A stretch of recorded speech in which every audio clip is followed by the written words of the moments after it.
Assalamualaikum warahmatullahi wabarakatuh.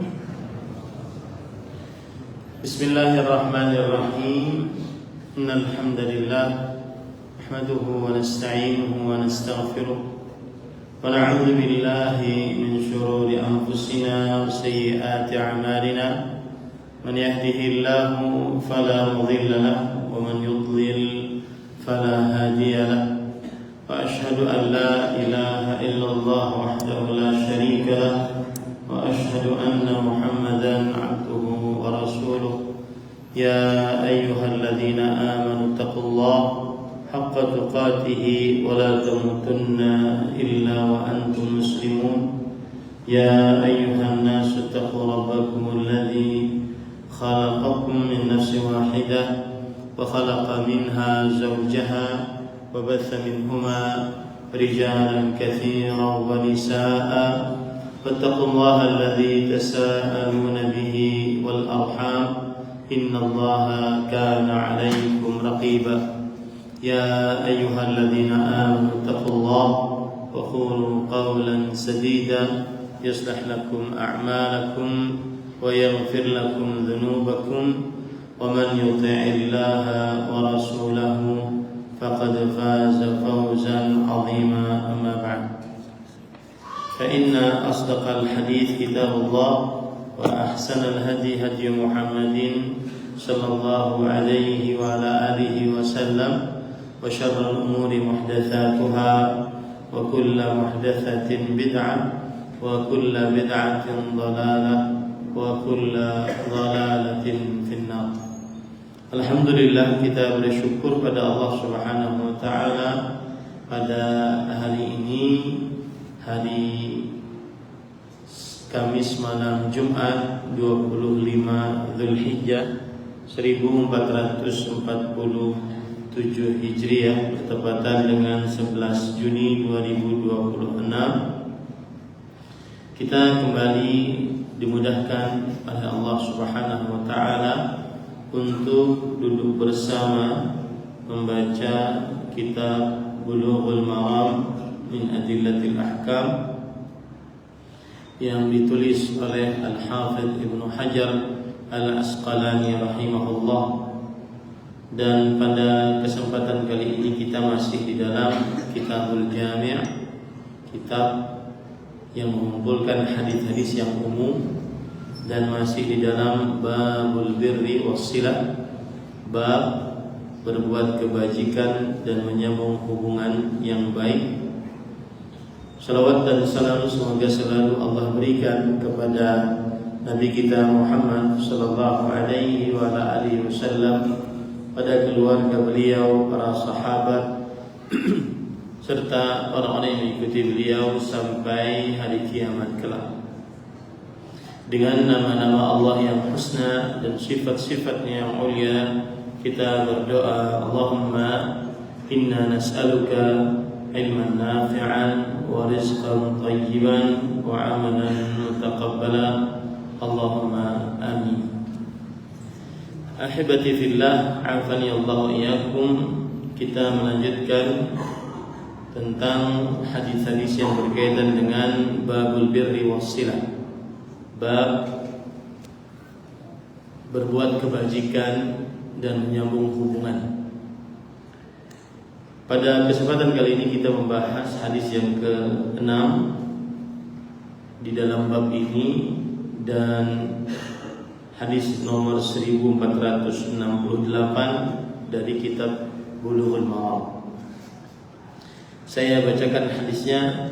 An Ibnu Mas'ud radhiyallahu anhu qala سألت رسول الله صلى الله عليه وعلى آله وسلم أي الذنب أعظم قال أن تجعل لله ندا وهو خلقك قلت ثم أي قال ثم أن تقتل ولدك خشية أن يأكل معك قلت ثم أي قال ثم أن تزاني حليلة جارك متفق عليه.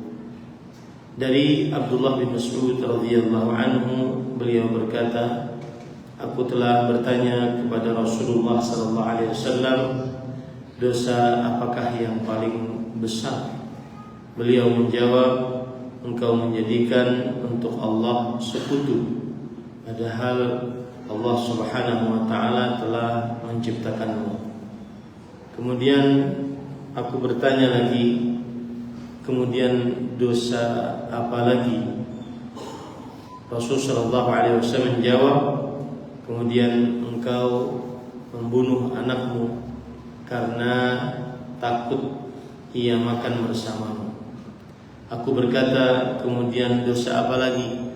Nabi Muhammad SAW bersabda, kemudian engkau mengajak berzina istri tetanggamu. Muttafaqun alaih. Ahibati fillah, afani Allah wa iyyakum. Hadis ini diriwayatkan oleh Imam Bukhari, kemudian juga oleh Imam Muslim. Rasul sallallahu alaihi wasallam ditanya oleh Abdullah bin Mas'ud radhiyallahu anhu, ayyu dzambi a'zam? Dalam riwayat yang lain, ayyu dzambi akbar? Dosa apa yang paling agung? Dalam riwayat yang lain, dosa apa yang paling besar? Ini menunjukkan bahwasanya dosa bertingkat-tingkat, tidak sama satu dengan yang lainnya kedudukannya. Kemudian Rasulullah SAW menjawab, engkau menjadikan untuk Allah sekutu. Dan dosa ini disebutkan oleh Rasulullah SAW sebagai dosa pertama dari dosa-dosa yang paling besar, karena dia adalah dosa yang paling besar. Kenapa? Karena memalingkan hak Allah Subhanahu wa ta'ala yang paling khusus milik Allah kepada selain Allah Subhanahu wa ta'ala. Hak Allah yang paling khusus yang dimiliki oleh Allah adalah ada 3, yaitu yang pertama rububiyah, kekuasaan Allah Subhanahu wa ta'ala. Allah yang maha pencipta, Allah yang maha pengatur, Allah yang maha berkuasa, tiada sekutu bagi Allah. Jika ada yang meyakini ada yang berkuasa selain Allah, maka ini berarti memalingkan hak yang khusus milik Allah kepada selain Allah, dan itu adalah sebuah kezaliman. Kemudian yang kedua, nama-nama Allah dan sifat-sifatnya, nama-nama Allah yang husna dan sifat-sifatnya yang maha tinggi. Ini adalah hak yang merupakan kekhususan milik Allah Subhanahu wa ta'ala, tidak diperbolehkan diberikan kepada selain Allah. Maka barang siapa yang memalingkan kepada selain Allah, berarti dia telah melakukan dosa yang paling besar, karena memalingkan hak yang paling khusus yang dimiliki oleh Allah kepada selain Allah Subhanahu wa ta'ala. Kemudian yang ketiga, yang hak khusus milik Allah adalah ibadah. Dan ini hak yang terbesar yang dimiliki oleh Allah Subhanahu wa ta'ala. Maka barang siapa yang memalingkan ibadah kepada selain Allah, berarti dia sudah memalingkan hak paling khusus yang dimiliki oleh Allah Subhanahu wa ta'ala. Dan inilah dosa yang paling besar yang pertama. Kenapa? Karena memalingkan hak khusus milik Allah Subhanahu wa ta'ala kepada selain Allah Subhanahu wa ta'ala. Kemudian di sini Rasulullah SAW mengatakan,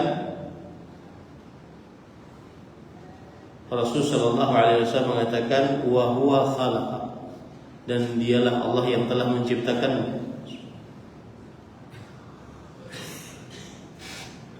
Dialah Allah yang telah menciptakan.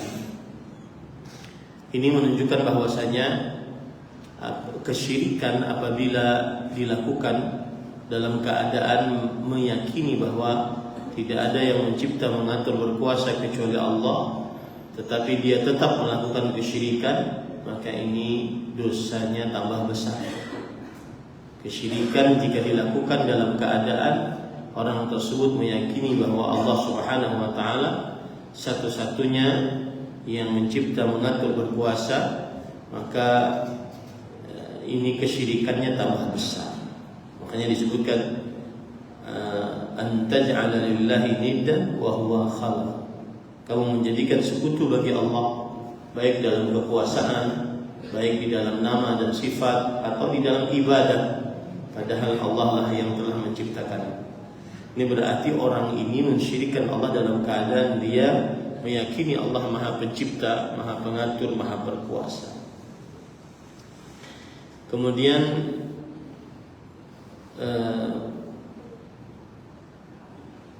Abdullah bin Mas'ud bertanya lagi kepada Rasulullah SAW, "Tsumma ayyu?"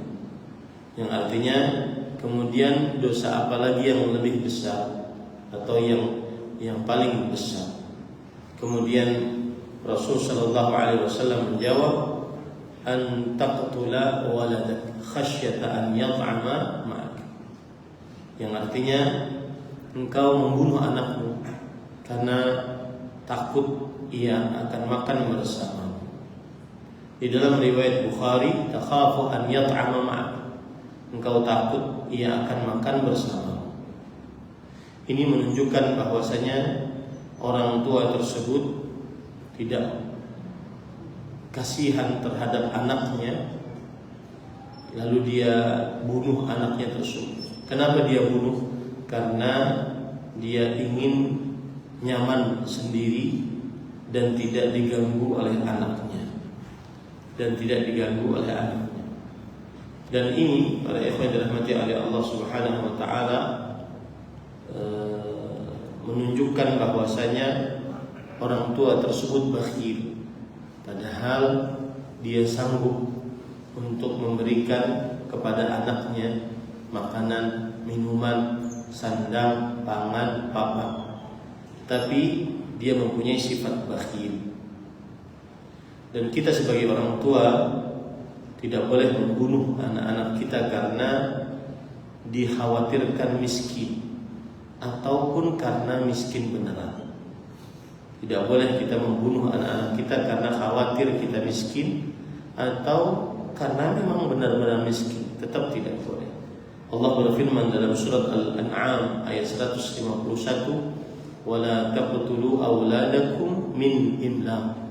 Jangan kalian bunuh anak-anak kalian karena miskin. Kemudian di dalam surat Al-Isra ayat 31, "Wala taqtulu auladakum khasyata imlaq." Dan jangan bunuh anak-anak kalian karena khawatir miskin. Jadi ada kemiskinan, tidak boleh membunuh anak-anak, apalagi sampai hanya khawatir adanya kemiskinan, belum terjadi kemiskinannya. Lebih lagi untuk tidak boleh membunuh anak-anak. Kemudian para ikhwan yang dirahmati oleh Allah Subhanahu wa taala, lalu Rasul sallallahu alaihi wasallam ditanya lagi, kemudian dosa apa yang lebih besar? Maka beliau menjawab, "Antuzaniya halilata jarik." Engkau mengajak berzina. Tuzaniya di sini adalah yaqtadi an yakuna hadzal fi'lu min al-janibain, yang artinya dua-duanya ingin. Tetangga laki-laki dengan tetangga perempuan, padahal si perempuan sudah bersuami, dua-duanya ingin. Jadi maknanya antutawi'uhul mar'ah 'alal fahish. Perempuan, istri, tetangga menyukai agar berzina dengan lelaki yang merupakan tetangganya. Akhirnya si laki-laki ini berzina dengan istri tetangganya dengan keridhaan istri tetangganya. Laki-laki ini berzina dengan istri tetangganya dan istri tetangganya memang ridha. Dan halilah di dalam hadis ini adalah istri tetangga. Ini termasuk daripada dosa besar. Baik. Ahibati fillah, afani Allah iyyakum. Hadis ini memberikan beberapa pelajaran. Yang pertama, dalilun ala anna akbar adz-dzunub wa a'zamuha jurman asyirku billah. Hadis ini menunjukkan bahwa dosa yang paling besar dan paling agung adalah mensyirikkan Allah Subhanahu wa taala. Dan arti mensyirikkan Allah adalah taswiyatu ghairillah billah fi syai'in min khasa'isillah. Menyamakan selain Allah dengan Allah di dalam perkara yang khusus milik Allah Subhanahu wa taala.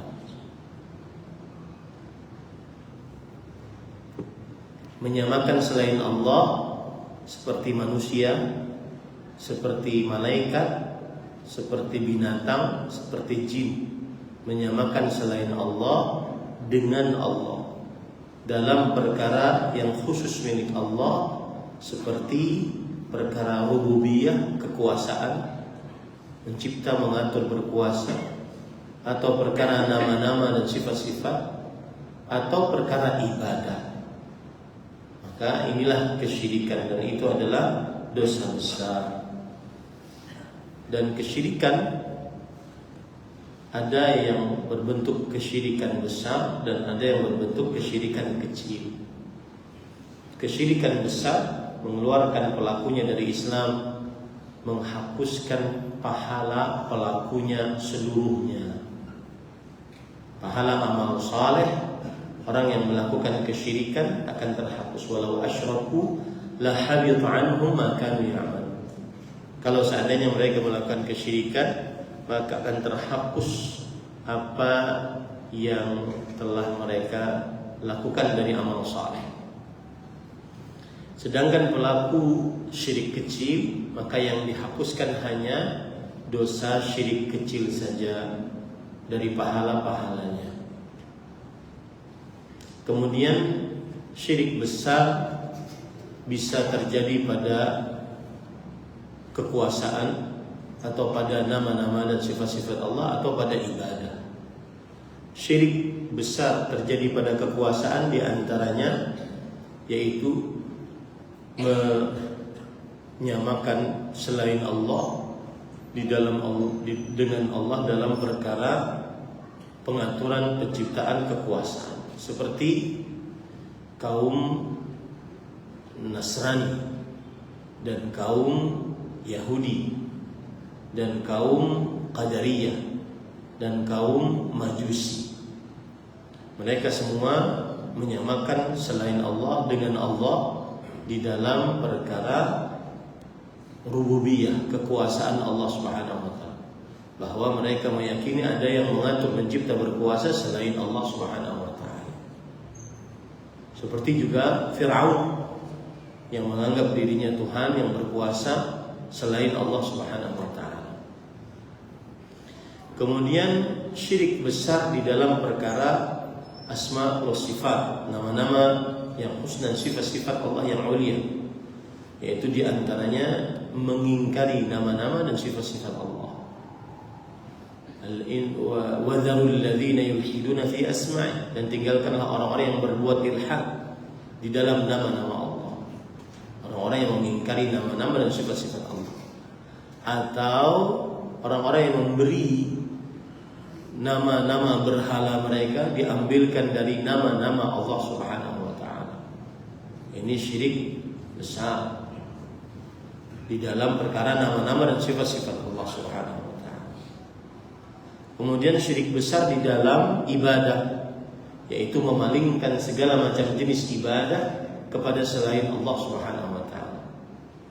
Seperti misalkan ibadah yang berkaitan dengan rukun Islam, mengucapkan 2 kalimat syahadat, mendirikan sholat, berpuasa pada bulan Ramadan, membayar zakat, berhaji ke Baitullah. Jika diniatkan untuk selain Allah, maka ini adalah syirik besar. Atau seperti ibadah-ibadah qalbiyah, seperti al-mahabbah, rasa cinta yang dibarengi dengan pengagungan dan ketundukan maka tidak boleh diberikan kecuali hanya kepada Allah Subhanahu wa ta'ala. Begitu juga rasa takut yang dibarengi dengan pengagungan dan ketundukan, maka ini tidak boleh diberikan kecuali hanya kepada Allah. Siapa yang memalingkan untuk selain Allah, maka berarti dia telah melakukan kesyirikan akbar. Kemudian juga rasa harap. Rasa harap, berharap yang dibarengi dengan pengagungan dan ketundukan, maka tidak boleh diberikan kecuali hanya kepada Allah. Apabila diberikan kepada selain Allah, maka ini syirik akbar. Termasuk di dalamnya adalah ketaatan. Tidak boleh taat kecuali hanya kepada Allah. Ketaatan yang dibarengi dengan rasa cinta, ketundukan dan pengagungan hanya milik Allah Subhanahu wa ta'ala. Siapa yang taat kepada selain Allah dengan ketaatan yang penuh pengagungan dan ketundukan, maka berarti dia telah melakukan kesyirikan. Termasuk di dalamnya ibadah doa. Maka tidak boleh berdoa kecuali hanya kepada Allah. Fad'ullaha mukhlishina lahuddin. Maka berdoalah kalian dengan ikhlas hanya untuk Allah Subhanahu wa ta'ala dalam mengerjakan ketaatan. Wa annal masajida lillah fala tad'u ma'allahi ahada. Dalam surat Al-Jin Allah berfirman, dan bahwa masjid-masjid milik Allah, maka janganlah kalian berdoa bersamaan kepada Allah bersamaan kalian berdoa kepada seorang pun. Yang jelas hadis ini menunjukkan bahwasanya dosa yang paling besar adalah dosa kesyirikan. Dan Allah berfirman, "Innasyirka la dzulmun 'adzim." Sesungguhnya kesyirikan adalah kezaliman yang paling besar. Kenapa? Karena tadi memalingkan hak yang paling khusus dimiliki oleh Allah kepada selain Allah. Memalingkan hak yang paling khusus dimiliki oleh Allah kepada selain Allah Subhanahu wa ta'ala. Kemudian pelajaran yang kedua, hadis ini menunjukkan dalil ala anna syirk minal alim bihaqiqatit tauhid aqbah min ghairi. Menunjukkan bahwasanya kesyirikan yang dilakukan dari orang yang mengetahui hakikat tauhid ini lebih buruk daripada orang yang tidak mengetahui hakikat tauhid. Karena di dalam hadis tadi disebutkan, antaj'ala lillahi niddan wa huwa khalaq. Engkau menjadikan sekutu bagi Allah padahal engkau tahu bahwa Allah menciptakan. Ketika dia meyakini Allah Maha Pencipta, maka kemudian dia melakukan kesyirikan dengan berdoa kepada selain Allah, ini lebih buruk dibandingkan orang yang berdoa kepada selain Allah sedangkan dia belum begitu mengenal tentang tauhid rububiyah. Dan sebagai pengetahuan pada ikhwan yang dirahmati oleh Allah, sebagai pengetahuan bahwa tidak ada yang berhak menjadi Tuhan yang berhak diibadahi kecuali yang Maha Pencipta, dan tidak ada yang Maha Pencipta kecuali Allah. Makanya Imam Ibnu Katsir rahimahullah berkata, al-khaliqu li hadhihi al-ashya' huwa al-mustahiqu lil ibadah. Yang Maha Pencipta atas alam semesta ini, dialah yang paling berhak untuk diibadahi. Maka apabila ada orang yang mengakui Allah Maha Pencipta, Allah Maha Pengatur, Allah Maha Berkuasa, kemudian dia minta kepada orang yang sudah mati, maka ini lebih buruk dibandingkan orang yang belum begitu mengetahui hakikat tauhid. Ya. Seperti misalkan ada orang mengatakan bahwa apa makna la ilaha illallah? Lalu dia menjawab, tidak ada yang berkuasa untuk mencipta selain Allah. Lalu dengan keyakinan itu dia malah minta kepada selain Allah. Dia malah berdoa kepada orang yang sudah mati, ya Husain, ya Fatimah. Maka ini dosanya lebih besar. Kenapa? Karena dia mengetahui Allah lah yang Maha Pencipta, Maha Pengatur. Maka semestinya dia hanya berdoa, meminta sesuatu hanya kepada Allah Subhanahu wa ta'ala. Nah, kemudian faedah yang selanjutnya dari hadis ini adalah bahwa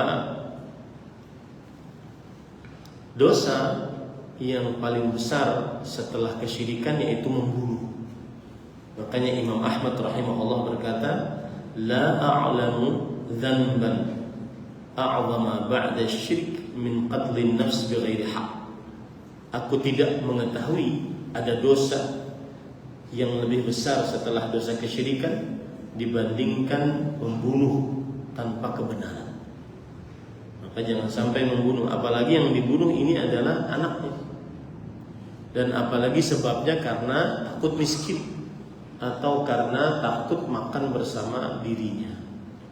Ini termasuk daripada kurangnya tauhid dan kurangnya keyakinan terhadap kuasanya Allah Subhanahu wa taala. Jadi orang ini yang membunuh anaknya gara-gara takut untuk makan bersamanya, takut dia miskin, dia mengumpulkan beberapa dosa besar. Yang pertama, membunuh anak tanpa kebenaran. Yang kedua, sifat bakhil. Yang ketiga, sifat su'ul dzan kepada Allah Subhanahu wa taala. Ahibati fillah, afani Allah wa iyyakum. Kemudian selanjutnya di dalam hadis ini terdapat pelajaran, yaitu buruknya perbuatan zina. Lebih buruk lagi kalau seandainya dilakukan kepada tetangga. Karena ini mengumpulkan dua dosa besar. Yang pertama adalah berzina, yang kedua adalah berkhianat. Berkhianat kepada tetangga yang semestinya tetangga tersebut kita jaga kehormatannya, kita bela kehormatannya, malah diajak untuk berzina. Rasul sallallahu alaihi wasallam bersabda, "Yusini ma zala Jibril yusini bil jar." Masih saja Jibril alaihi salam mewasiatkan kepadaku untuk berbuat baik kepada tetangga.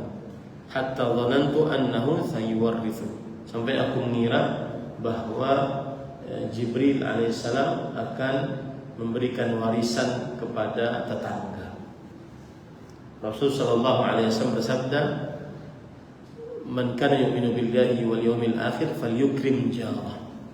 Barang siapa yang beriman kepada Allah dan hari akhir, hendaklah dia memuliakan tetangganya. Berdasarkan hadis-hadis ini, aturan tetangganya itu dijaga kehormatannya, dijaga keamanannya. Bahkan Rasulullah SAW menafikan keimanan orang yang tidak bisa menjaga keburukannya terhadap tetangganya. Rasulullah SAW bersabda, "Wallahi la yu'min, wallahi la yu'min, wallahi la yu'min." Demi Allah tidak beriman, demi Allah tidak beriman, demi Allah tidak beriman. Man la ya'manu jarahu bawa'iqah.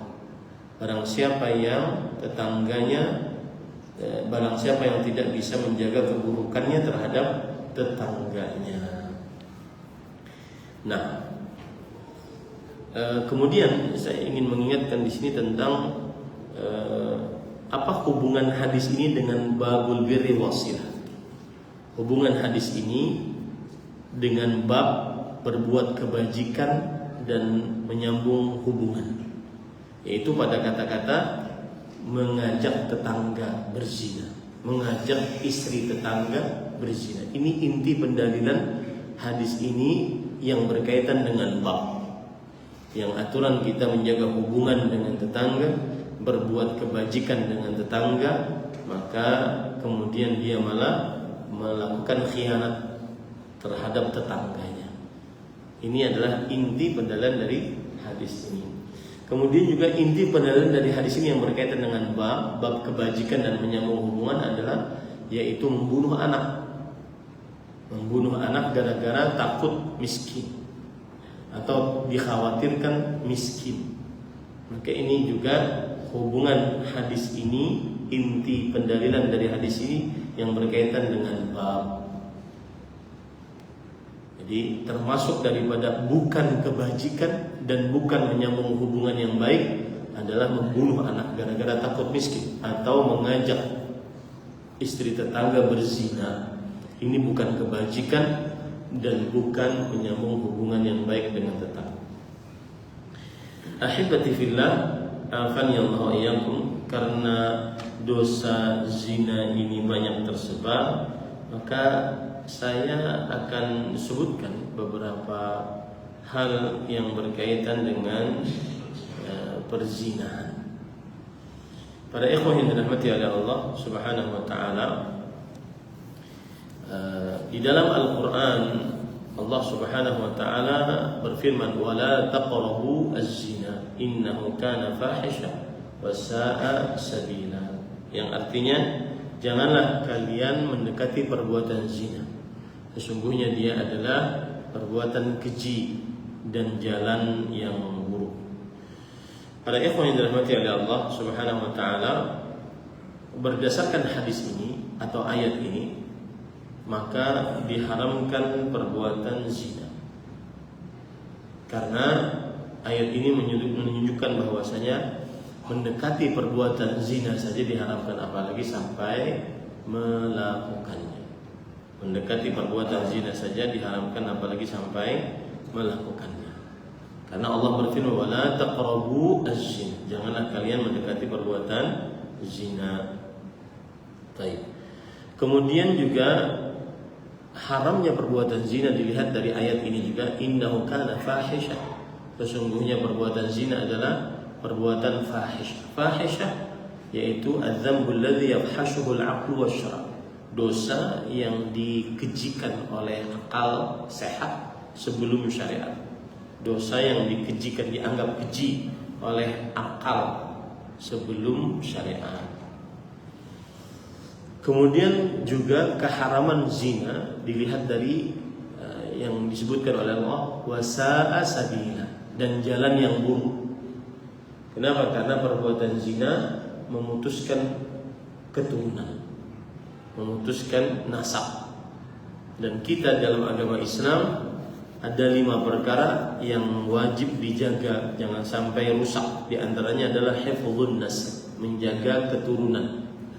Menjaga keturunan. Maka dari 3 inti pendalilan dari ayat ini menunjukkan bahwasanya zina adalah diharamkan dan dosa yang besar.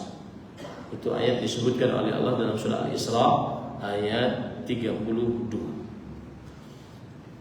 Itu 3 poin. Kemudian yang keempat, zina adalah dosa besar karena digandengkan keharamannya dengan kesyirikan. Zina adalah dosa besar karena digandengkan keharamannya dengan kesyirikan. Allah berfirman di dalam surah Al-Furqan ayat 68 sampai 70, "Walladzina la yad'una ma'allahi ilahan akhar wa la yaqtuluna an-nafsa allati harrama Allah illa bil haqq wa la yaznun." Hamba-hamba Allah yang beriman adalah orang-orang yang tidak berdoa kepada selain Allah dan tidak membunuh jiwa yang diharamkan kecuali dengan kebenaran dan tidak berzina. Hadis ayat ini surat Al-Furqan ayat 68 sampai 70 memberikan pelajaran kepada kita bahwa dosa zina adalah dosa yang haram dan dosa besar. Kenapa? Karena digandengkan dengan kesyirikan dan pembunuhan, dan dua-duanya adalah dosa besar. Kemudian dosa zina juga dosa yang haram dan dosa besar, karena Allah Subhanahu wa taala Rasul sallallahu alaihi wasallam bersabda tentang hilangnya iman dari orang yang berzina selama dia berzina, sebagaimana dalam hadis riwayat Imam Bukhari dan Muslim bahwa Rasul sallallahu alaihi wasallam bersabda, "Idza zana al-'abdu kharaja minhul iman." Jika seorang hamba berzina, keluar darinya keimanan. Fa kana ala ra'sihi kadhullah, maka seakan-akan iman tersebut di atas kepala. Kalau seandainya ia melepaskan dosa, maka raja'a ilaih, maka iman tersebut akan kembali kepadanya. Ini hadis diriwayatkan oleh Imam Bukhari dan Muslim. Ini menunjukkan bahwa dosa zina dosa besar. Karena selama dia berzina tidak ada iman di dalam dirinya. Iman terlepas dari dirinya, dan akan kembali iman tersebut ketika dia melepaskan diri dari perbuatan zina. Kemudian zina juga dosa besar, karena orang yang berzina dan membiarkan berzina di sebuah desa, maka mereka berarti merelakan siksa Allah akan menimpa kepada mereka. Dalam hadis riwayat Imam Hakim dan juga Imam At-Tabarani bahwa Abdullah bin Abbas radhiyallahu anhu meriwayatkan Rasul sallallahu alaihi wasallam bersabda, "Idza dhahara az-zina war-riba fi qaryah, faqad ahallu bi anfusihim 'adzab Allah." Jika nampak perbuatan zina dan riba di dalam sebuah desa atau sebuah daerah, maka sungguh mereka telah menghalalkan bagi diri mereka siksa Allah Subhanahu wa taala. Jangan sampai perbuatan zina nampak. Kalau perbuatan zina nampak, maka kemurkaan dan siksa Allah akan nampak. Begitu juga akan nampak penyakit-penyakit yang belum ada sebelum mereka jika perbuatan zina nampak. Sebagaimana dalam hadis riwayat Imam Hakim, Rasul sallallahu alaihi wasallam bersabda, "Lam tadhharil fahishatu fi qaumin qattu hatta yu'linu biha." Tidaklah nampak perbuatan zina pada suatu kaum sekali hatta yu'linu biha, sampai mereka memperlihatkannya dengan terang-terangan. Illa fasyafihi ta'u, kecuali akan tersebar di tengah-tengah mereka penyakit ta'u, penyakit yang mewabah dengan cepat. Wa al-awja' allati lam takun madat fi aslafihim alladhina madat, dan penyakit yang belum ada pada orang-orang sebelum tadi. Ini adalah buruknya perbuatan zina. Nah, dan masih banyak lagi hal-hal yang menunjukkan buruknya perbuatan zina. Imam Ibnu Qayyim Al-Jauziyah rahimahullah ta'ala, beliau menyebutkan di dalam kitab beliau Al-Jawabul Kafi liman sa'ala an dawa'i syafi, 3 kekhususan dari hukuman zina yang menunjukkan kepada buruknya perbuatan zina tersebut. Yang pertama, Allah Subhanahu wa taala mengkhususkan hadd az-zina min baini sa'iril hudud bi 3 khasa'is. Allah mengkhususkan hukuman had bagi perbuatan zina dengan 3 kekhususan.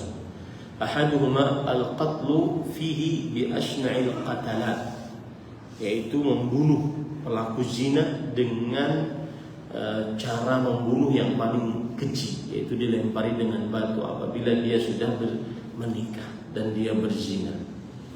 Kemudian yang kedua adalah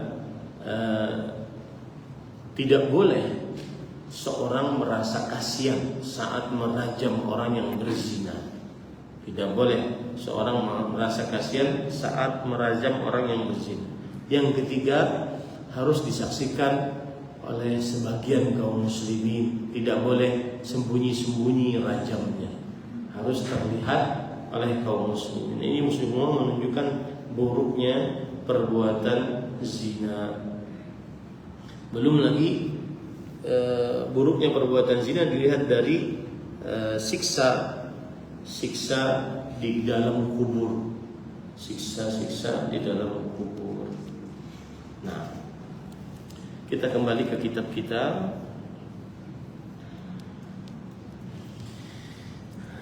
Kita ambil hadis yang ke-7, hadis yang selanjutnya 1469. An Abdullah bin Amr bin Al-As radhiyallahu anhuma anna Rasulullah sallallahu alaihi wasallam qala minal kaba'iri syatmur rajuli walidayhi. Qila wa hal yasubbu ar-rajulu walidayhi? Qala na'am, yasubbu abar rajul fayasubbu abah fayasubbu ummah fayasubbu ummah, muttafaqun alaihi. Yang artinya, Abdullah bin Amr bin As radhiyallahu anhu meriwayatkan bahwa Rasulullah SAW bersabda, termasuk dari dosa besar seseorang mencaci maki kedua orang tuanya. Lalu beliau ditanya, apakah ada seorang yang mencaci maki kedua orang tuanya? Kemudian beliau menjawab, iya ada. Seseorang menghina bapak orang lain, lalu orang lain tersebut menghina bapaknya. Seseorang menghina ibu orang lain, lalu orang lain tersebut menghina ibunya. Nah, para ikhwan yang dirahmati oleh Allah Subhanahu wa taala, di dalam hadis disebutkan minal kabair, termasuk daripada dosa besar. Dosa besar.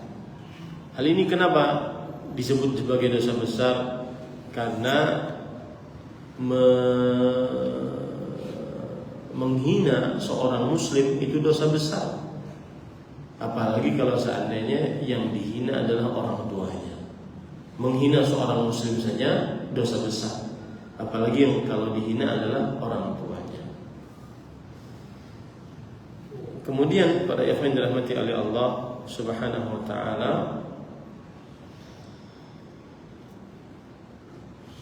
dan dosa besar pengertiannya adalah kullu dzambin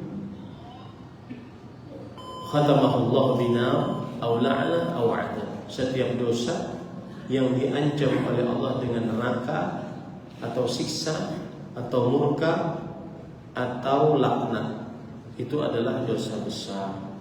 Setiap dosa yang diancam di dalam dosa tersebut oleh Allah, ancaman siksanya neraka, atau ancaman siksanya dilaknat oleh Allah, atau ancaman siksanya mendapatkan siksa tertentu dari Allah, atau dimurkai oleh Allah Subhanahu wa taala, maka ini adalah dosa besar.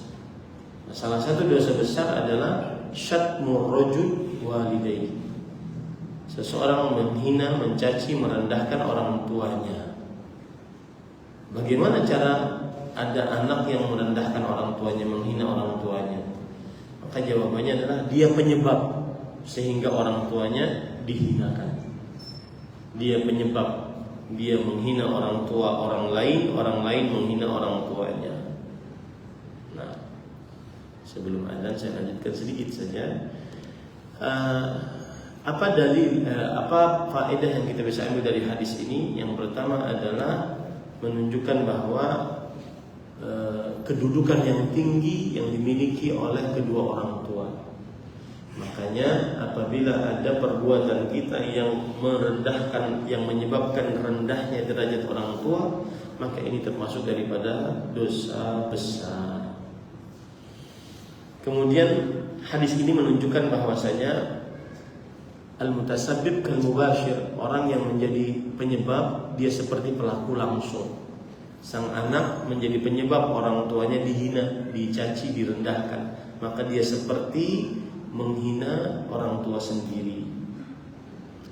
Kemudian yang ketiga, yang penting, para ulama mengatakan hadis ini disebut dengan hadis atas sebuah kaidah di dalam ilmu kaidah fikih saddud dzari'ah, yaitu yang artinya adalah menutup semua sarana yang menghantarkan kepada keburukan.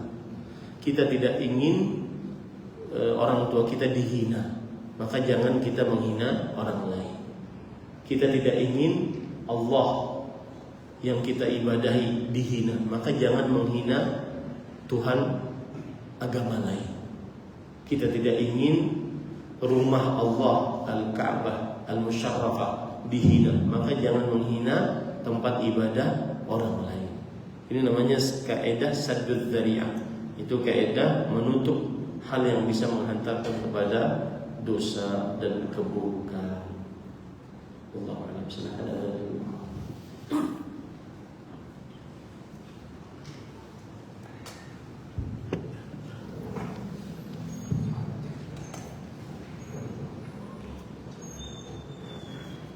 Allah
أشهد أن محمدا رسول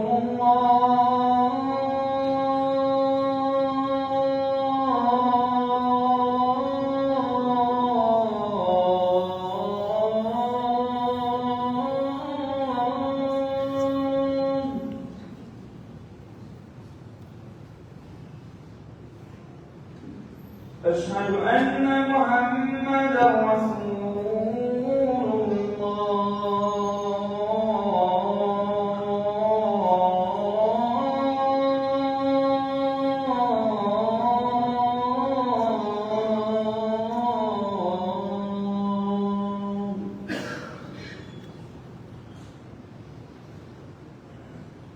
حي على الصلاة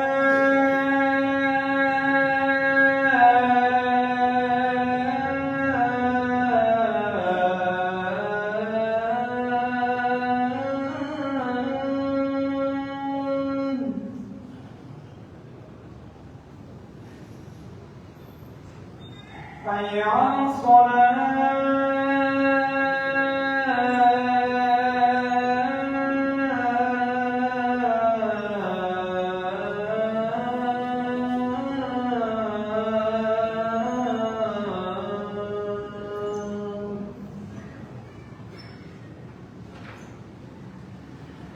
حي على الفلاح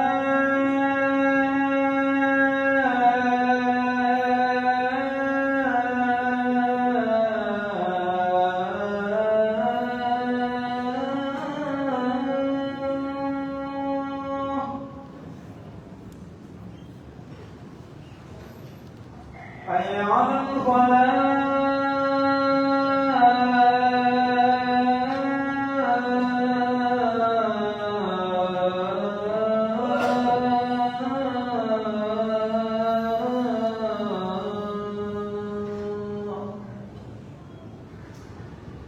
الله أكبر الله أكبر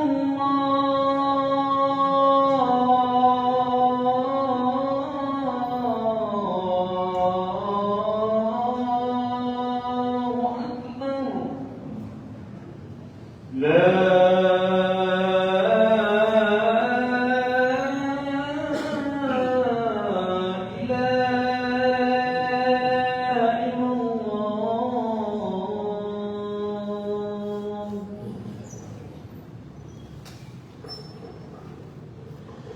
Baik, saya lanjutkan sebelum kita iqamah.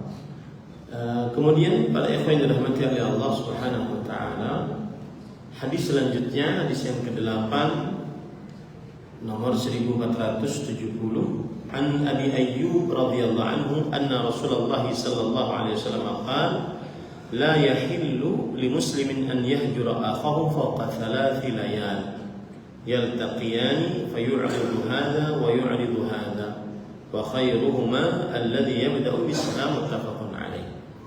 Dari Abu Ayyub Al-Ansari radhiyallahu anhu, beliau meriwayatkan bahwa Rasulullah SAW bersabda, tidak halal berarti haram bagi seorang muslim untuk menghajar artinya memboikot, tidak berbicara dengan muslim tersebut, tidak mengucapkan salam, menghajar saudaranya lebih dari 3 hari. Yaltaqiyan, kedua-duanya bertemu, fayu'ridu hada, tapi yang satu berpaling, wa yu'ridu hada, yang satu lagi juga berpaling. Wa khairuhuma alladhi yabda'u bis-salam, dan sebaik-baik dari keduanya adalah yang memulai salam. Hadis riwayat Bukhari dan Muslim. Apa pelajaran yang kita bisa ambil dari hadis ini? Yang pertama adalah haramnya untuk melakukan hajar, memboikot saudara muslimnya lebih dari 3 hari. Bahkan di dalam hadis disebutkan yang diriwayatkan oleh Imam Muslim, la hijrata ba'da 3. Tidak ada boikot setelah 3 hari. Maka tidak boleh seseorang saling tidak berbicara, saling tidak bertegur sapa, saling tidak mengucapkan salam lebih dari pada 3 hari. Kenapa demikian? Karena itulah kesanggupan manusia untuk tidak berbicara dengan yang lainnya. Kemudian para ikhwan yang dirahmati oleh Allah Subhanahu wa taala, pelajaran yang kedua dari hadis ini adalah bahwa boleh memboikot saudara muslim sebelum 3 hari habis. Kalau 3 hari maka tidak diperbolehkan. Lebih dari 3 hari tidak diperbolehkan. Ini dalam perkara-perkara duniawi. Dalam perkara-perkara duniawi, misalkan salah ngomong, salah sikap sedikit, ya akhirnya terjadi slack, tidak terjadi ketidakcocokan, maka boleh saling memboikot kurang dari 3 hari dalam perkara dunia. Adapun dalam perkara agama, maka boleh saja lebih daripada 3 hari. Seperti Rasulullah SAW memboikot Ka'ab bin Malik dan juga kawan-kawannya yang tidak ikut peperangan karena satu dan lain hal. Akhirnya diboikot oleh Rasulullah SAW hampir 40 hari. Ya, ini diperbolehkan. Tetapi itu dilihat siapa yang memboikot, siapa yang diboikot. Karena kadang-kadang ada orang yang bermaksiat, misalkan nih, adik kita bermaksiat, lalu kita boikot, tambah enak dia, tidak dibicarain, maka ini tidak boleh. Karena asal hukumnya adalah menasihati. Kemudian pada ikhwan yang dirahmati oleh Allah, pelajaran selanjutnya yang kita bisa ambil dari hadis ini adalah bahwa asal hukumnya memboikot itu tidak boleh. Asal hukumnya memboikot itu tidak boleh kecuali ada landasan syar'inya. Kenapa para ikhwan dirahmati oleh Allah? Orang yang saling memboikot amalannya tidak diangkat oleh Allah Subhanahu wa taala. Orang yang saling memboikot amalannya tidak diangkat oleh Allah Subhanahu wa taala.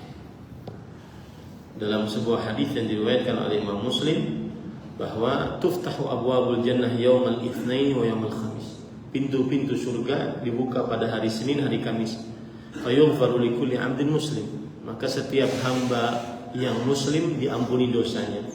La yusyriku billah, dengan syarat tidak mensyirikkan Allah. Illa rajulan kanat bainahu wa baina akhihi syahna, kecuali seseorang yang mempunyai pertikaian, pertengkaran antara saudara muslimnya.